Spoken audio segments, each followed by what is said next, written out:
begin to see what we can prepare for, and how do we align with God so that we can be in His will as things begin to unfold over the course of the next few months. This year is very significant and important because this is an election year, not just for the United States, but there are so many other elections that are going on and are taking place this year throughout the world, in many different nations. So I want you to understand the spiritual implications of this. It's not just a natural thing, but it's an election year. Whenever we see an election year like this, not just for the United States, but throughout the world. Again, there are many countries that are in an election year.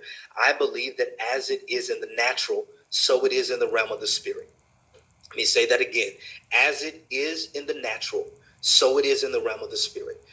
If you have spiritual eyes and you can see, you are given key insight, because everything that happens in the earth realm, everything that we see happen in our world, it starts in the spiritual world, which means that there is nothing that takes place in the natural that does not originate from the spiritual.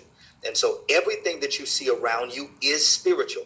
I know people are going to tell you that that's too deep. You're being deep.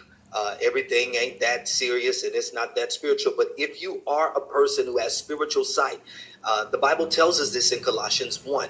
Colossians chapter 1 goes into detail of this, that the things that are visible are only visible because of what is invisible. Meaning the things that you see around you, they are only there in the natural because of what is taking place in the spiritual realm. I actually want to go there very quickly. I want to read this for you, and then I'll give you the mid-year prophetic forecast of what I see coming over the next 6 months. But let's go very quickly.